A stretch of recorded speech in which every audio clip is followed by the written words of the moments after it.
Follow up. आपने जब एक नेटवर्क बना लिया, जब आपने अपनी टीम के अंदर कुछ लोगों को ज्वाइन करा लिया, तो ज्वाइन कराने के बाद और जब आपने उन्हें टारगेट्स दे दिए, काम करना सिखा दिया, तो टाइम टू टाइम उनके साथ फॉलो अप करना होता है, जस्ट टू सी कि वो सही रास्ते पर चल रहे हैं या नहीं चल रहे, सिस्टम के अकॉर्डिंग काम कर रहे हैं या नहीं कर रहे,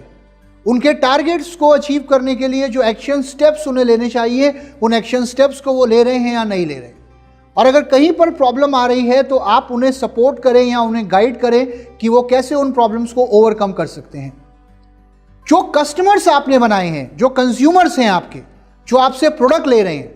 उनके साथ फॉलो अप करना बहुत जरूरी है, जस्ट टू सी कि वो लोग प्रोडक्ट्स को रेगुलरली इस्तेमाल कर रहे हैं या नहीं कर रहे हैं।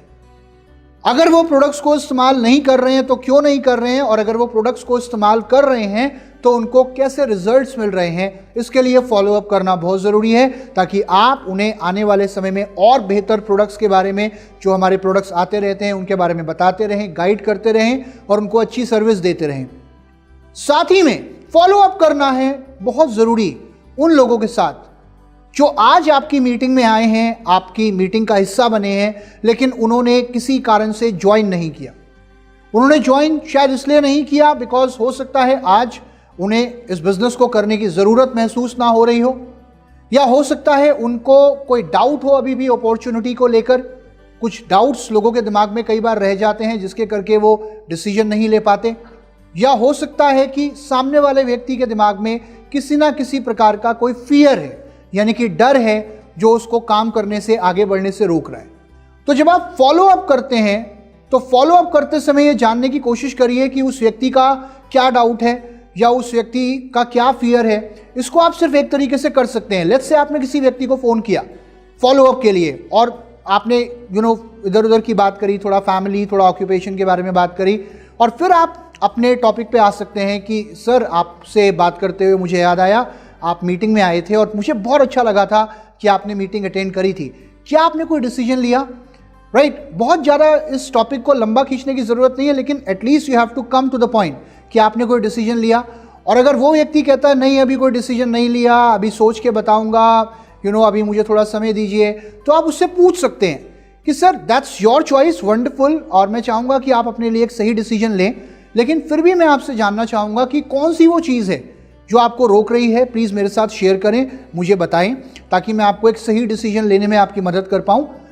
मेरा कहने का मतलब यह है कि अगर आपको लगता है कि कोई व्यक्ति आपको किसी डाउट के करके ज्वाइन नहीं कर रहा है, तो एटलीस्ट वो डाउट उनका जानने की कोशिश करिए और उनके साथ रेगुलरली फॉलो अप करिए।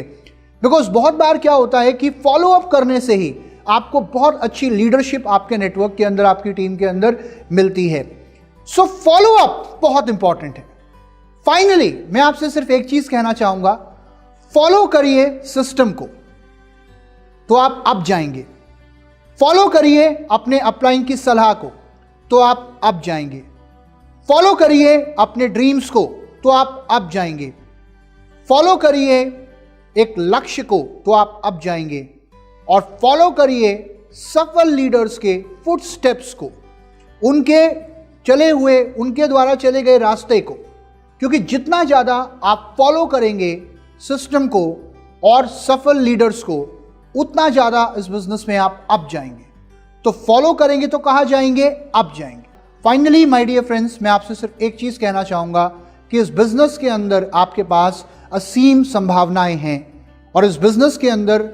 आज वो ताकत है कि आप अपने किसी भी सपने को, किसी भी ड्रीम को वेस्टीज के प्लेटफॉर्म के माध्यम से पूरा कर सकते हो। क्योंकि लाखों लोग अभी तक अपनी ज़िंदगियों को बदल चुके हैं। कहते हैं हाथ कंगन को आरसी क्या, पढ़े लिखे को फारसी क्या। जब इतने लोग कर सकते हैं तो अब समय है आपका, ये मौका, ये अपॉर्चुनिटी, इसको इस्तेमाल करिए, सिस्टम को फॉलो करिए और एक पॉजिटिव एटीट्यूड के साथ आगे बढ़िए।